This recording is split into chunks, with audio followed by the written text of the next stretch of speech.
భారత రాజకీయాలలో చెరగని ముద్ర మన ప్రణబ్ ముఖర్జీ ప్రస్థానం. డాక్టర్ ప్రణబ్ ముఖర్జీ, మన మాజీ రాష్ట్రపతి అయినటువంటి డాక్టర్ ప్రణబ్ ముఖర్జీ గారు మరణించారు అనడాన్ని నేను చింతిస్తున్నాను.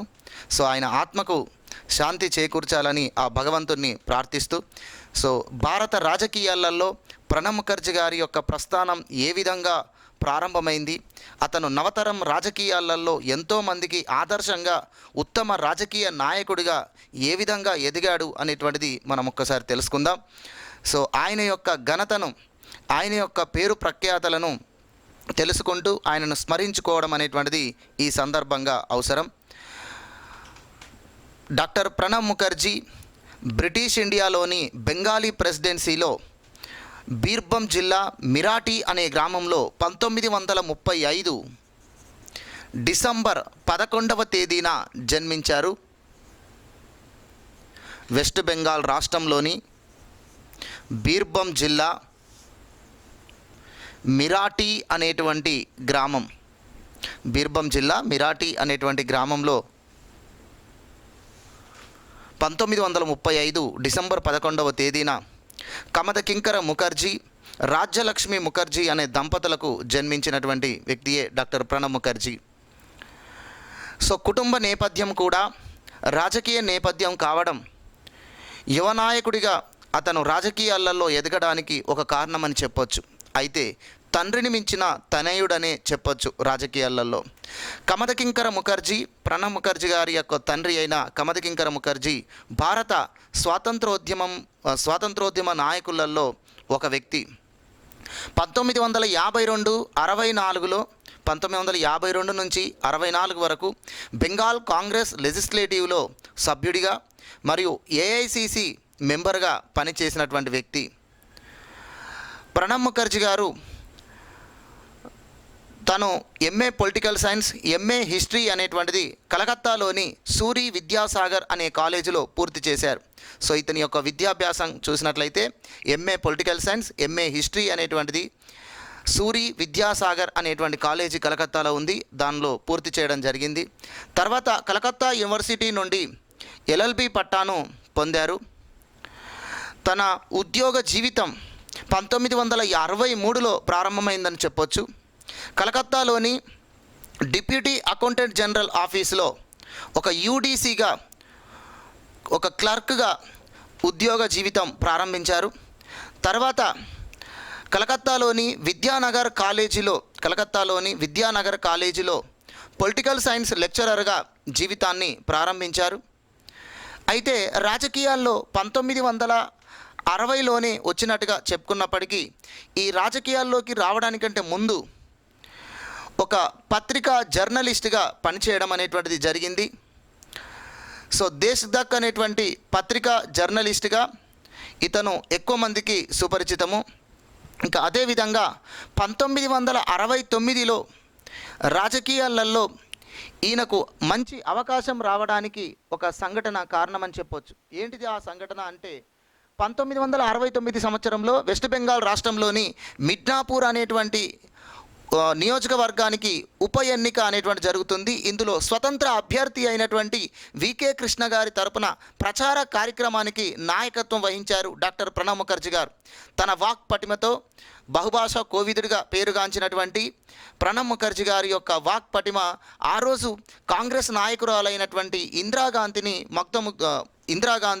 ఆకర్షించడం అనేటువంటి జరిగింది. అంటే సో ఇతని యొక్క వాక్ పటిమను గుర్తించినటువంటి ఇందిరాగాంధీ 1969లోనే భారత జాతీయ కాంగ్రెస్లో తనకి స్థానం కల్పిస్తూ రాజ్యసభ ఎంపీగా అతన్ని ఎన్నిక చేయడం అనేటువంటిది జరిగింది. సో ఆ విధంగా 1969 సంవత్సరంలో రాజ్యసభ ఎంపీగా జీవితం ప్రారంభించి 2012 సంవత్సరం వరకు పార్లమెంటు సభ్యుడిగా వివిధ మంత్రి పదవులు చేపడుతూ, సో అధికారం ప్రతిపక్షంలో ఏదైనా కూడా తనకంటూ ఒక మంచి నాయకుడిగా గుర్తింపు తెచ్చుకున్నటువంటి వ్యక్తి మన డాక్టర్ ప్రణబ్ ముఖర్జీ గారు. సో అన్ని ఋతువులలో మనిషిగా తనకు తాను ఎన్నోసార్లు వర్ణించుకున్నాడు. అంటే కాంగ్రెస్ పార్టీ అధికారంలో ఉన్నప్పుడే కాదు, కాంగ్రెస్ పార్టీ ప్రతిపక్షంలో ఉన్నప్పుడు కూడా కాంగ్రెస్ పార్టీలో తన యొక్క పాత్ర అనేటువంటిది ఎప్పుడూ క్రియాశీలకంగా ఉండే విధంగా వ్యవహరించినటువంటి వ్యక్తి డాక్టర్ ప్రణబ్ ముఖర్జీ. కాబట్టి తను నెహ్రూ కుటుంబానికి సంబంధించినటువంటి 3 తరాలకు సంబంధించినటువంటి రాజకీయ నాయకత్వంలో అన్ని ఋతువులలో మనిషిగా అందరి వద్ద మంత్రిగా పనిచేసి గొప్ప పేరు తెచ్చుకున్నటువంటి వ్యక్తిగా మనకు ప్రణబ్ ముఖర్జీ గారిని చెప్పుకోవచ్చు. ఇందిరాగాంధీ హయాంలో మొదటిసారిగా కేంద్ర మంత్రిగా బాధ్యతలు చేపట్టి తర్వాత రాజీవ్ గాంధీ యొక్క ప్రభుత్వంలో వివిధ మంత్రి పదవులు చేపట్టారు. అదేవిధంగా ఇక మన్మోహన్ సింగ్ ప్రభుత్వంలో ముఖ్యంగా కాంగ్రెస్ నాయకురాలైనటువంటి సోనియా గాంధీ నాయకత్వాన మన్మోహన్ సింగ్ ప్రభుత్వంలో అతను అనేక మంత్రి పదవులు చేపట్టి తనకంటూ ఒక ప్రత్యేక స్థానాన్ని సంపాదించుకున్నటువంటి నాయకులు మరి ఒక మహానుభావులు డాక్టర్ ప్రణబ్ ముఖర్జీ గారు. ఈరోజు రాజకీయాలు అనేటువంటివి ఏ విధంగా ఉన్నాయనేది మనం చెప్పనవసరం లేదు. ఈరోజు అధికారంలో ఉన్నప్పుడు ఒక రకంగా, ప్రతిపక్షంలో ఉన్నప్పుడు ఒక రకంగా జరుగుతుంది. అంతేకాకుండా అధికారమే తమ యొక్క లక్ష్యంగా పార్టీ ఫిరాయింపులు అనేటువంటివి తరచుగా జరుగుతున్నాయి. పార్టీ సిద్ధాంతాలు కానీ ఒక వ్యక్తిగతమైనటువంటి ఆదర్శ భావాలు కానీ ఈరోజు రాజకీయ నాయకులలో మచ్చుకు కూడా మనకు కనబడట్లేదు. నేను అభిమానించేటువంటి భారత రాజకీయాల్లోని ప్రముఖ నాయకులలో 3వ వ్యక్తిగా ప్రణబ్ ముఖర్జీ గారిని చెప్తాను. మొదటి వ్యక్తి పివి నరసింహారావు గారు, రెండో వ్యక్తి వాజ్పేయి గారు, మూడో వ్యక్తి ప్రణబ్ ముఖర్జీ గారు. వీరు అధికారం ప్రతిపక్షం అనేటువంటి దానితో సంబంధం లేకుండా తాము ప్రజాస్వామ్యంలో ఒక మంచి నాయకుడిగా, ఒక ఉత్తమ రాజకీయ నాయకుడిగా ఎంతో మందికి ఆదర్శవంతంగా నిలిచినటువంటి వ్యక్తులు ప్రణబ్ ముఖర్జీ గారు లాంటి వ్యక్తులు. కాబట్టి ఇక్కడ ప్రణబ్ ముఖర్జీ గారి గురించి ఎంత చెప్పినా కూడా తక్కువే. అయితే ఈరోజు మనం అతని గురించి స్మరించుకోవడం అనేటువంటిది తప్పనిసరిగా చేయాలి. ఇక్కడ మనం తీసుకున్నట్లయితే 1969లో అతన్ని రాజ్యసభ ఎంపీగా అతని రాజకీయ జీవితం ప్రారంభించిన తర్వాత దాదాపు 5 దశాబ్దాలు అనేక పదవులు అనేటువంటివి అతను కోరకుండానే తన వద్దకు వచ్చింది. అయితే ఒకానొక సమయంలో ప్రధానమంత్రి అయ్యేటువంటి అవకాశం కూడా వచ్చింది. కానీ కుటుంబ రాజకీయాల వల్ల ఆ పదవి అనేటువంటిది అతను పొందలేకపోయారు. అయితే అతను తన యొక్క అనేక పుస్తకాలలో కూడా ప్రధానమంత్రి కావాలని చెప్పి నేను ఏ రోజు అనుకోలేదు అనేటువంటి విషయాన్ని చెప్పారు. కానీ వాస్తవానికి కాంగ్రెస్ పార్టీలోనే ఎంతోమంది వ్యక్తులు ప్రణబ్ ముఖర్జీ గారు లాంటి వ్యక్తులు ఈ దేశానికి ప్రధానమంత్రి అవుతే బాగుండు అని చెప్పేసి తమ అభిప్రాయాన్ని బాహాటంగా వ్యక్తం చేయడం జరిగింది. 1973 సంవత్సరంలో మొదటిసారిగా ఇందిరాగాంధీ కేంద్ర మంత్రివర్గంలో ఇతను పరిశ్రమల శాఖ మంత్రిగా బాధ్యతలు చేపట్టడం జరిగింది. 1973లో 1969లో రాజ్యసభ ఎంపీగా రాజకీయ జీవితాన్ని ప్రారంభించారు. 1973 సంవత్సరంలో కేంద్ర మంత్రిగా ఇందిరాగాంధీ ప్రభుత్వంలో పరిశ్రమల శాఖ మంత్రిగా బాధ్యతలు చేపట్టడం జరిగింది.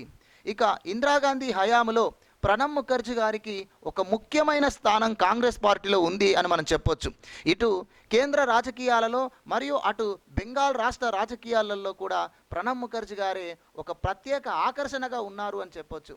బెంగాల్ ప్రదేశ్ కాంగ్రెస్ అధ్యక్షులుగా ఎంతో కాలం కొనసాగారు, యువ నాయకుడిగా కొనసాగారు. కేంద్ర మంత్రిగా పనిచేస్తూనే వెస్ట్ బెంగాల్ రాష్ట్ర రాజకీయాలలో కాంగ్రెస్ నాయకులుగా అధికారం దక్కించడంలో ఆయన కీలకమైన వ్యక్తి అనే చెప్పవచ్చును. ఇక ఇందిరాగాంధీ హయాంలో వివిధ మంత్రి పదవులు పరిశ్రమల శాఖ మంత్రిగా, వాణిజ్య శాఖ మంత్రిగా, షిప్పింగ్ రవాణా శాఖ మంత్రిగా పనిచేశారు. ఈ సమయంలోనే 1982-84లో అతను అతి పిన్న వయస్కులో ఆర్థిక మంత్రిగా బాధ్యతలు చేపట్టడం అనేటువంటిది కూడా జరిగింది. 1982-84 కేంద్ర ఆర్థిక మంత్రిగా అతి పిన్న వయస్కులో కేంద్ర ఆర్థిక మంత్రిగా బాధ్యతలు చేపట్టినటువంటి వ్యక్తిగా గుర్తింపు పొందడం అనేది జరిగింది. ఓకేనా, ఇది ఒక ముఖ్యమైన విషయం అని చెప్పొచ్చు. 1982-84లో ఎంతోమంది సీనియర్సు, ఎంతోమంది ఉద్దండులు కాంగ్రెస్ పార్టీలో ఉన్నప్పటికీ సో ఈ యువ నాయకుడికి ముఖ్యమైనటువంటి పదవి అంటే ప్రధానమంత్రి తర్వాత ఇక రెండవ స్థానం మూడవ స్థానంగా చెప్పబడేటువంటి కేంద్ర ఆర్థిక మంత్రి పదవి అనేటువంటిది ఇతనికి అతి పిన్న వయసులోనే రావడం అనేటువంటిది ఇతని యొక్క గొప్పతనము, ఇతని యొక్క ప్రతిభా పాఠవాలకి అది నిదర్శనము అని చెప్పొచ్చు. 1975-77 సంవత్సరంలో ఎమర్జెన్సీ కాలంలో కూడా ఇందిరాగాంధీ యొక్క ప్రభుత్వానికి వ్యతిరేకత పెరుగుతున్నటువంటి సమయంలో కూడా ప్రణబ్ ముఖర్జీపై కూడా ఆరోపణలు వచ్చాయి. అయితే ప్రణబ్ ముఖర్జీపై షా కమిషన్ విచారణ కూడా చేసింది. అయితే షా కమిషన్కు చట్టబద్ధత లేకపోవడం అనేటువంటిది ప్రణబ్ ముఖర్జీ గారిని ప్రణబ్ ముఖర్జీపై ఎలాంటి ఆరోపణలు అనేటువంటివి నిరూపించబడలేదు. అయితే కాంగ్రెస్ పార్టీని నమ్ముకొని కాంగ్రెస్ పార్టీ వ్యక్తిగానే ఎప్పుడూ కూడా తను ప్రచారంలో కానీ తన రాజకీయ జీవితంలో కానీ అతను ప్రతిసారి చెప్తూ ఉండేవాడు. అంటే తన జీవితాంతం కూడా ఒక కాంగ్రెస్ పార్టీకి బద్ధుడై పనిచేసినటువంటి వ్యక్తి. కాంగ్రెస్ పార్టీని అధికారంలోకి తీసుకురావడంలో కానీ, కాంగ్రెస్ పార్టీ అధికారంలోకి వచ్చిన తర్వాత కేంద్ర పరిపాలనలో కానీ, కాంగ్రెస్ పార్టీ ప్రతిపక్షంలో ఉన్నప్పుడు అధికార పార్టీని ప్రశ్నించడంలో కానీ, మరియు వివిధ సమస్యలపైన ప్రభుత్వాన్ని ప్రశ్నించడంలో, ప్రభుత్వాన్ని పాయింట్ ఆఫ్ చేయడంలో కూడా ప్రణబ్ ముఖర్జీ గారు వారికి వారే సాటి అని చెప్పేసి మనం చెప్పొచ్చు. ఇక్కడ 1984 సంవత్సరంలో ఇందిరాగాంధీ హత్య అనంతరము ప్రణబ్ ముఖర్జీ గారు రాజకీయాలలో కొంతవరకు తగ్గినట్టుగా చెప్పొచ్చు. వాస్తవానికి 1984 సంవత్సరంలో ఇందిరాగాంధీకి చాలా సన్నిహితుడిగా, నమ్మిన బంటుగా మరియు ముఖ్య పదవులు చేపట్టినటువంటి వ్యక్తిగా ప్రణబ్ ముఖర్జీ గారు అప్పటికే పార్టీలో ఒక మంచి స్థానం దక్కించుకున్నవారు. అయితే ఇందిరాగాంధీ యొక్క వారసుడిగా ప్రధానమంత్రి పదవి చేపట్టే అవకాశం కూడా 1984లోనే తనకు వచ్చింది. కానీ ఆ రోజు రాజకీయంగా చూస్తే కుటుంబ వారసత్వ రాజకీయాలు అని చెప్పేసి ఇందిరాగాంధీ యొక్క కుమారుడైనటువంటి రాజీవ్ గాంధీకి ప్రధానమంత్రి పదవి చేపట్టడం అనేటువంటిది కొంతమందికి నచ్చని విషయమే. ఆ విషయాన్ని ప్రణబ్ ముఖర్జీ కూడా బాహాటంగానే తెలియజేశారు. ఎందుకు అంటే దేశం అనేటువంటిది గొప్పది, ఆ దేశానికి నాయకత్వం వహించడానికి కొన్ని లక్షణాలు అనేటువంటిది ఉండాలి, ఆ నాయకత్వం అనేటువంటిది వారసత్వంగా వచ్చి ఉండకూడదు అని చెప్పేసి అన్నారు. ఎందుకంటే ఏ రోజు కూడా తన తండ్రి గారి యొక్క రాజకీయ వారసత్వాన్ని తను ఉపయోగించుకోలేదు. తండ్రి భారత స్వాతంత్ర సమరయోధుడు కావచ్చు, మరియు బెంగాల్ రాష్ట్ర కాంగ్రెస్ పార్టీలో కీలకమైనటువంటి వ్యక్తి కావచ్చు, కానీ తన ద్వారా ఇతనికి రాజకీయాల్లోకి ప్రవేశం ఉంది అని మాత్రం మనం చెప్పలేం. ఎందుకంటే 1969లో మిడ్నాపూర్ ఉప ఎన్నికలో స్వతంత్ర అభ్యర్థి తరపున తను ప్రచారం చేస్తున్నాడు. అప్పటికే తండ్రి కాంగ్రెస్ పార్టీలో మంచి నాయకుడిగా పేరుగాంచినటువంటి వ్యక్తి. సో తండ్రి కాంగ్రెస్ పార్టీలో ఉన్నా అతను కాంగ్రెస్ పార్టీ తరపున ప్రచారం చేయలే. ఒక స్వతంత్ర అభ్యర్థికి తను ప్రచారం చేసి ఇందిరాగాంధీ చేత అతను ప్రశంసించబడ్డాడు. అర్థమవుతుందా? కాబట్టి తనకు తాను రాజకీయంగా ఎదిగినటువంటి వ్యక్తియే ప్రణబ్ ముఖర్జీ. కాబట్టి ఏదేమైనప్పటికీ 1984లో రాజీవ్ గాంధీని ప్రధానమంత్రి చేయడంతో కొంతవరకు మనస్తాపం చెందాడు అని చెప్పొచ్చు. ఎందుకంటే దేశం గొప్పది, దేశానికి నాయకత్వం వహించడానికి మంచి వ్యక్తులై ఉండాలి. ఎందుకంటే దేశం ఏదైనా కూడా ప్రజలకు సంక్షేమం కోసమే దేశానికి నాయకత్వం అనేటువంటిది ఉండాలి, దానికి కొన్ని అర్హతలు ఉండాలి. కుటుంబ వారసత్వ రాజకీయాలు అనేది సరైనది కాదు అని చెప్పేసి ఖండిస్తూ వచ్చేవాడు. సో ఈ రకంగా 1984 నుంచి 89 మధ్య కాలంలో రాజీవ్ గాంధీతో కొంత విభేదాలు ఉండడం వాస్తవమే. అయితే 1986 సంవత్సరంలో రాజీవ్ గాంధీ హయాంలో కాంగ్రెస్ పార్టీని వీడి తాను రాష్ట్రీయ సమాజ్వాదీ కాంగ్రెస్ పార్టీ అని చెప్పేసి కొత్త పార్టీని పెట్టారు, సొంత పార్టీని పెట్టుకున్నాడు. రాష్ట్రీయ సమాజ్వాదీ కాంగ్రెస్ పార్టీ.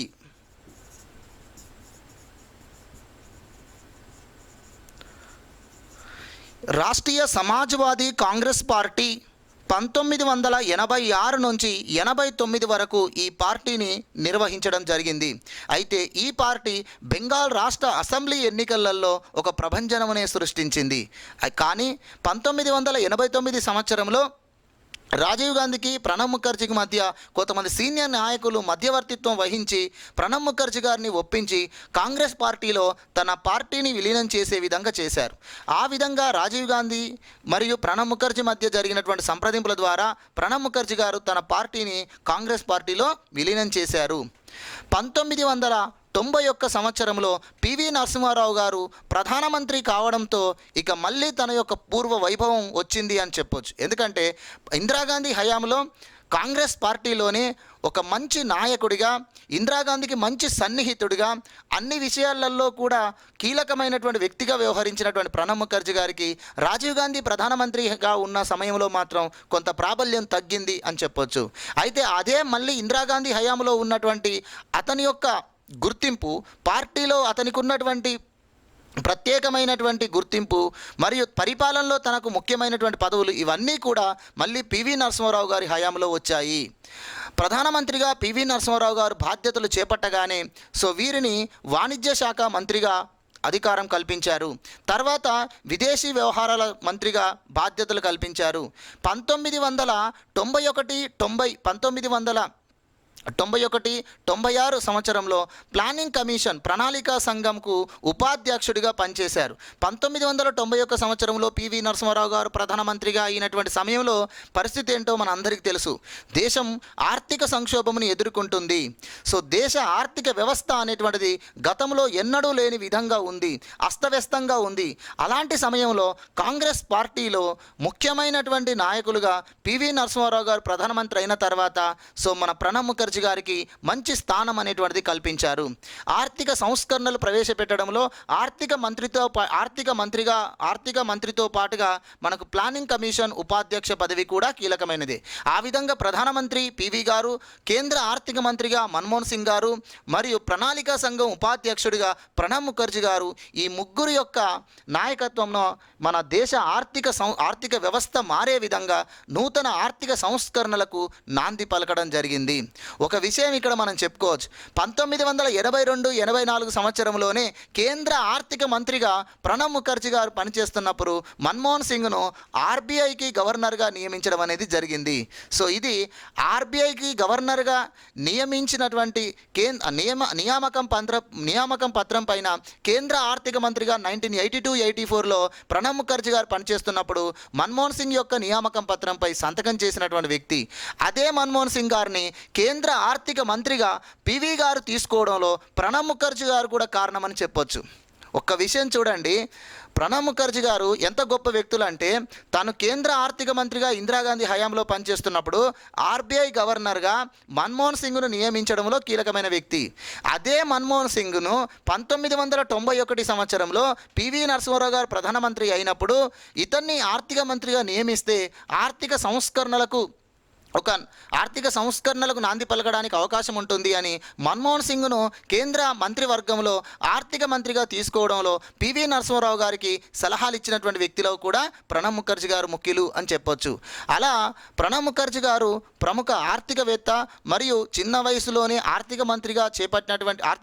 కేంద్ర ఆర్థిక మంత్రి పదవి చేపట్టినటువంటి వ్యక్తి అయి ఉండి ఆనాటి పరిస్థితులకు మన్మోహన్ సింగే సరి అయినటువంటి వ్యక్తి అని చెప్పేసి తనని కేంద్ర ఆర్థిక మంత్రిగా చేయడంలో కీలకమైన పాత్ర వహించడం అనేటువంటిది తన యొక్క ఉదారతత్వాన్ని, తన యొక్క ఔన్నత్యాన్ని చాటుతున్నటువంటిది.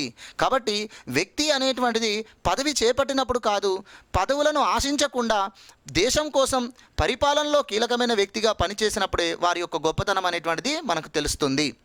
ఇక తర్వాత 1996లో కాంగ్రెస్ పార్టీ అధికారం కోల్పోయిన తర్వాత 1998 సంవత్సరంలో కాంగ్రెస్ పార్టీ నాయకత్వానికి ఒక సమస్య రావడం జరిగింది. అంటే పివి గారు క్రియాశీలక రాజకీయాలకు పూర్తిగా దూరం అయిపోయారు.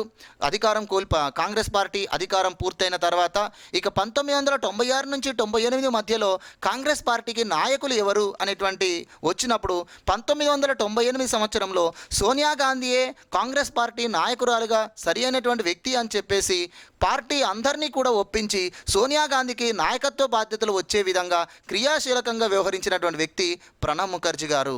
సో ఆ రకంగా సోనియా గాంధీ 1998 సంవత్సరంలో కాంగ్రెస్ పార్టీ అధ్యక్షురాలు కావడంలో వెనుకుండి నడిపించినటువంటి వ్యక్తి ఎవరో కాదు, ప్రణబ్ ముఖర్జీ గారే. 1998 సంవత్సరం నుంచి 2004 వరకు 1998 సంవత్సరం నుంచి 2004 వరకు కాంగ్రెస్ పార్టీ ప్రతిపక్షంలో ఉన్నప్పటికీ సో దేశ రాజకీయాల యందు కాంగ్రెస్ పార్టీ బాధ్యతను రోజురోజుకి పెంచుతూ పార్టీని అధికారంలోకి తీసుకురావడానికి క్రియాశీలకంగా వ్యవహరించినటువంటి వ్యక్తి డాక్టర్ ప్రణబ్ ముఖర్జీ గారు. 1998 నుంచి 2004 మధ్య కాలంలో అతని యొక్క కృషి వలన కాంగ్రెస్ పార్టీ కొంతవరకు బలపడింది అని చెప్పొచ్చు. 2004 సంవత్సరంలో కాంగ్రెస్ పార్టీ అధికారంలోకి రావడం జరిగింది. సో చాలా కాలం తర్వాత కేంద్రంలో 2004 సంవత్సరంలో కాంగ్రెస్ పార్టీ అధికారం అనేటువంటిది అంత ఈజీగా ఏమీ రాలేదు. ఎందుకంటే పూర్తి మెజారిటీ కాంగ్రెస్ పార్టీకి రాలేదు. కానీ కాంగ్రెస్ పార్టీ అధికారం చేపట్టే విధంగా ఇతర పార్టీలతో ఒక అలియన్స్ని ఏర్పాటు చేయడంలో ప్రణబ్ ముఖర్జీ గారే ముఖ్యమైనటువంటి వ్యక్తి.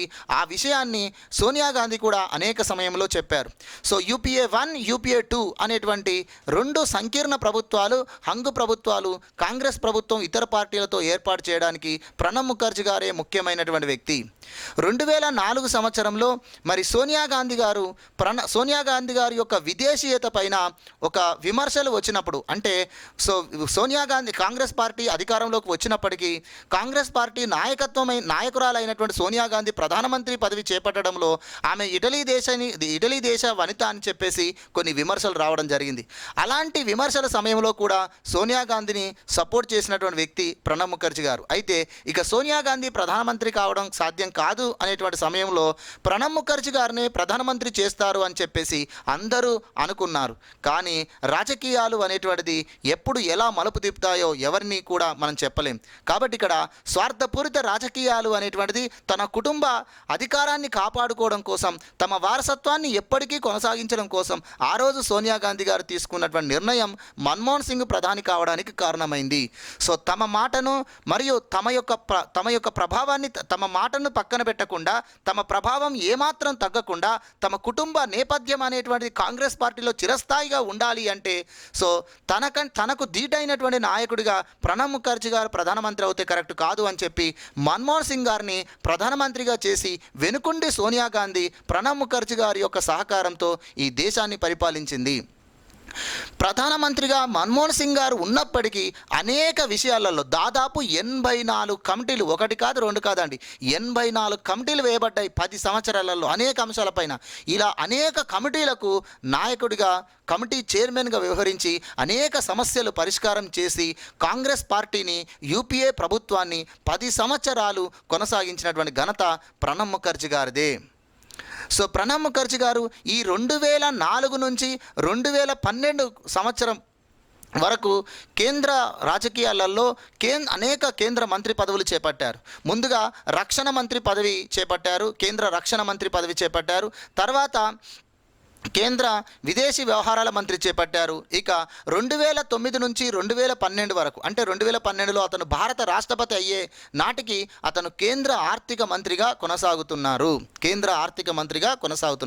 సో వారు కేంద్ర మంత్రిగా కొనసాగుతున్నప్పుడే తెలంగాణ రాష్ట్రానికి సంబంధించినటువంటి ప్రత్యేక తెలంగాణ రాష్ట్ర ఏర్పాటుకు సంబంధించిన అంశం పైన కూడా పార్టీలో బలంగా తెలంగాణ రాష్ట్ర ఏర్పాటు అనేటువంటి దాన్ని సమర్థించినటువంటి వ్యక్తి. ఆనాడు కేంద్ర ప్రభుత్వం ఈ ప్రత్యేక తెలంగాణ రాష్ట్ర అంశం పైన ఓ కమిటీ వేస్తే ఆ కమిటీకి కూడా చైర్మన్గా ప్రణబ్ ముఖర్జీ గారు ఉన్నారు. సో ప్రణబ్ ముఖర్జీ గారు ఆ కమిటీ చైర్మన్గా ఉండి ప్రత్యేక తెలంగాణ రాష్ట్ర డిమాండ్తో పాటు భారతదేశంలో అనేక ప్రాంతాల యొక్క రాష్ట్ర డిమాండ్లను కూడా పరిగణలోకి తీసుకొని సెకండ్ ఎస్ఆర్సీని వేయాల్సి ఉంటుంది. ఎందుకంటే ప్రాంతీయతత్వం అనేటువంటి దాన్ని మనం సమర్థించకపోయినప్పటికీ ప్రాంతీయ అంశాలను ప్రజల యొక్క అభిష్టాన్ని, ప్రజల యొక్క మనోభావాలను దృష్టిలో పెట్టుకోవాలి.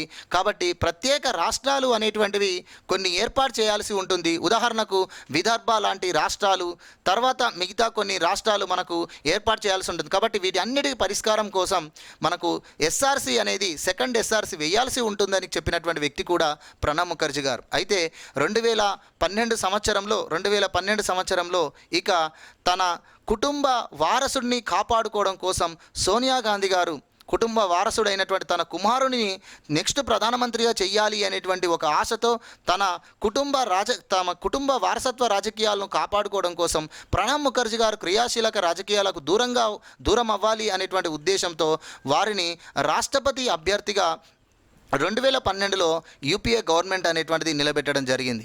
ఆ విధంగా 2012 సంవత్సరంలో భారత రాజ్యాంగ ఉన్నత పదవులలో అత్యున్నతమైనటువంటి పదవి అయినటువంటి రాష్ట్రపతి పదవిని చేపట్టడం జరిగింది. సో 2012లో భారత రాష్ట్రపతి పదవి 13వ రాష్ట్రపతిగా బాధ్యతలు చేపట్టిన తర్వాత కాంగ్రెస్ పార్టీకి రాజీనామా చేసి ఇక కాంగ్రెస్ పార్టీతో మరియు క్రియాశీలక రాజకీయాలకు పూర్తిగా దూరం అయ్యాడు అని మనం చెప్పొచ్చు.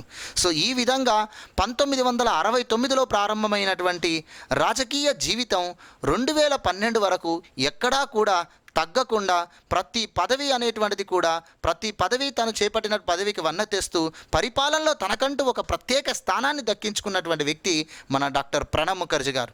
ఇతను భారతదేశంలోనే ఆర్థికవేత్తలలో ఒక వ్యక్తిగా మనం చెప్పొచ్చు. అయితే అర్థశాస్త్రం చదవకపోయినప్పటికీ కూడా తన అనుభవపూర్వకంగా కేంద్ర ఆర్థిక మంత్రిగా గొప్ప సంస్కరణలు రావడానికి ఒక కారణము అని చెప్పేసి మనం అనొచ్చు. ఓకేనా. తర్వాత ప్రపంచ బ్యాంకు IMF చే మన finance minister of the year అనేటువంటి అవార్డు అనేటువంటిది పొందారు. అదేవిధంగా ప్రపంచ ఉత్తమ ఆర్థిక మంత్రి పదవి అనేటువంటిది ప్రపంచ ఉత్తమ ఆర్థిక మంత్రిగా కూడా ఒక మ్యాగజైన్ యొక్క సర్వేలో తనకు గుర్తింపు అనేటువంటిది వచ్చింది. సో ఈ సమయంలోనే మనకు అతను క్రియాశీలక రాజకీయాలలో ఉన్నప్పుడే ప్రపంచ బ్యాంకు గవర్నర్ బోర్డులో వన్ ఆఫ్ ద మెంబర్గా, తర్వాత ఆసియా అభివృద్ధి బ్యాంకు గవర్నర్ బోర్డులో వన్ ఆఫ్ ద మెంబర్గా, ఆఫ్రికా డెవలప్మెంట్ గవర్నర్ బోర్డులో ఒక వ్యక్తిగా, ఐఎంఎఫ్ యొక్క గవర్నర్ బోర్డులో ఒక వ్యక్తిగా అతను కొనసాగడం జరిగింది. సో ప్రపంచ బ్యాంకు యొక్క ఆర్థిక మంత్రివర్గం యొక్క ఆర్థిక మంత్రుల వర్గానికి నాయకత్వం వహించినటువంటి వ్యక్తి. ప్రపంచంలో వివిధ దేశాల యొక్క కేంద్ర ఆర్థిక మంత్రులొచ్చే ఒక ఫోరం ఏర్పాటు చేసింది ప్రపంచ బ్యాంక్ IMF. దానికి నాయకుడిగా దానికి చైర్మన్గా పనిచేసినటువంటి వ్యక్తి మన భారతీయుడు, మన కేంద్ర ఆర్థిక మంత్రి డాక్టర్ ప్రణబ్ ముఖర్జీ. ఈ విధంగా చెప్పుకుంటూ పోతూ ఉంటే ఎక్కడా కూడా తనకు తగ్గకుండా తన పదవులు అనేటువంటివి గొప్ప పదవులు అనేటువంటివి చేపట్టారు. సో ఒక ప్రధానమంత్రి పదవి తప్ప అన్ని మంత్రి పదవులు చేపట్టి ముఖ్యమైనటువంటి మంత్రిత్వ శాఖలకు అధిపతిగా పనిచేసి సో పరిపాలనలో ఒక గొప్ప ప్రతిభా పాఠవాలు అనేటువంటివి చాటినటువంటి వ్యక్తి మన ప్రణబ్ ముఖర్జీ గారు. సో ప్రణబ్ ముఖర్జీ గారిని అపర చాణక్యుడిగా మనం పేర్కొనవచ్చు. ఎందుకంటే సో ప్రతిపక్షంలో ఉన్నప్పుడు పార్టీని అధికారంలోకి తీసుకురావడానికి కీలకమైనటువంటి వ్యక్తి, పార్టీ అధికారంలో ఉన్నప్పుడు అధికారం కోల్పోయేటువంటి సందర్భాలలో సంక్షోభాలు ఎదురైనప్పుడు ప్రభుత్వము తన యొక్క అధికారం కోల్పోయేటువంటి సమయంలో కూడా అధికారాన్ని కాపాడంలో కీలకమైనటువంటి వ్యక్తి డాక్టర్ ప్రణబ్ ముఖర్జీ గారు. 2008 సంవత్సరంలో మన్మోహన్ సింగ్ ప్రభుత్వంపై అవిశ్వాస తీర్మానమును ప్రవేశపెట్టినప్పుడు అందులో ప్రభుత్వాన్ని నిలబెట్టే విధంగా, ప్రభుత్వాన్ని అధికారం కాపాడే విధంగా డాక్టర్ ప్రణబ్ ముఖర్జీ గారే కీలకంగా వ్యవహరించారు. సో తను ఆనాడు కేంద్ర మంత్రివర్గంలో సోనియా గాంధీకి ముఖ్యమైనటువంటి సలహాదారుడిగా ఇటు పార్టీ బాధ్యతలు అటు పరిపాలన బాధ్యతలను చేపట్టినటువంటి వ్యక్తి డాక్టర్ ప్రణబ్ ముఖర్జీ గారు. మరి 2012లో రాష్ట్రపతి భవన్లో అడుగుపెట్టిన తర్వాత ఇక 2012 నుంచి 2017 వరకు దేశ క్రియాశీలక రాజకీయాలకు దూరం అయినప్పటికీ పరిపాలన విషయాలలో ప్రభుత్వం చేస్తున్నటువంటి విషయాలపైన బాహాటంగా రాష్ట్రపతిగా ఉంటూనే తను విమర్శలు చేసినటువంటి సందర్భాలు కూడా ఉన్నాయి.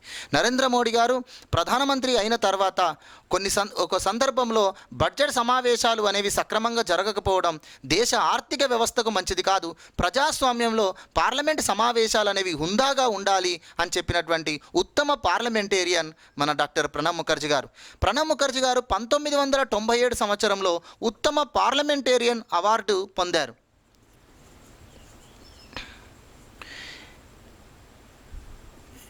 2008 సంవత్సరంలో పద్మవిభూషణ్ పురస్కారము, 2019 సంవత్సరంలో భారతరత్న అవార్డు పొందినటువంటి వ్యక్తి డాక్టర్ ప్రణబ్ ముఖర్జీ గారు. ఇక తను రాసినటువంటి గ్రంథాలు అనేకం. 14 విశ్వవిద్యాలయాల చేత డాక్టరేట్ పురస్కారం పొందినటువంటి మహానుభావులు, గొప్ప వ్యక్తులు, అపర మేధావి డాక్టర్ ప్రణబ్ ముఖర్జీ గారు. తను రాసినటువంటి గ్రంథాలలో మనం తీసుకుంటే మిడ్ టర్మ్ పోల్ అనేటువంటి వ్యక్తి, తర్వాత beyond survival emerging dimension of Indian economy అనేటువంటి మరొక బుక్కు, ఆఫ్ ద ట్రాక్ అనేటువంటి మరొక గ్రంథం. సో ఈ రకంగా చెప్పుకుంటే సో తను రాష్ట్రపతి పదవి పూర్తిగా చేసిన తర్వాత మళ్ళీ 2017లో తననే రాష్ట్రపతిగా కొనసాగమని అధికార పార్టీ బీజేపీ ప్రభుత్వం చెప్పినప్పటికీ సో తన అనారోగ్య కారణాల చేత తను రెండవసారి రాష్ట్రపతిగా కొనసాగడానికి విముక్త తెలియజేశారు. సో 2017 నుంచి 2020 వరకు తను మరణించేంత వరకు సో దేశ రాజకీయాలలో జరుగుతున్నటువంటి సంఘటనల గురించి అనేక పుస్తకాలు రాశారు. ఓకేనా. సో రీసెంట్గా మనకు రాసినటువంటి పుస్తకాలు కూడా చాలా వరకే ఉన్నాయి. సో ఇవన్నీ కూడా డాక్టర్ ప్రణబ్ ముఖర్జీ గారికి సంబంధించినటువంటి ముఖ్య అంశాలు. సో మనకు ప్రస్తుతం ఉన్నటువంటి భారత రాజకీయాలలో, కుటిలనీతి రాజకీయాలలో అధికారం కోసం ఏదైనా చేయడానికైనా సిద్ధపడుతున్నటువంటి వ్యక్తులు ఈరోజు మనం చూస్తూ ఉన్నాం. అయితే ఇలాంటి రాజకీయాలలో ఒక ధృవతారగా, ఒక ఉత్తమ రాజకీయ నాయకుడిగా, ఒక మచ్చలేని మహారాజుగా వెలుగొందినటువంటి వ్యక్తి డాక్టర్ ప్రణబ్ ముఖర్జీ గారు. సో డాక్టర్ ప్రణబ్ ముఖర్జీ గారు నవతరం రాజకీయాలలో రావాలనుకునేటువంటి ఎంతోమందికి ఆదర్శవంతంగా నిలబడుతున్నటువంటి వ్యక్తి. ఓకే. సో ఇది డాక్టర్ ప్రణబ్ ముఖర్జీ గారికి సంబంధించినటువంటి అంశాలు. సో డాక్టర్ ప్రణబ్ ముఖర్జీ గారు సో తన ఆత్మకు, డాక్టర్ ప్రణబ్ ముఖర్జీ గారి యొక్క ఆత్మకు శాంతి చేకూర్చాలని మరొకసారి భగవంతుని కోరుకుంటూ, ఇలాంటి గొప్ప నాయకుడిని కోల్పోయినందుకు, మన మాజీ రాష్ట్రపతిగా కూడా గొప్ప సేవలు అందించినటువంటి వ్యక్తిని కోల్పోయినందుకు నేను చింతిస్తున్నాను.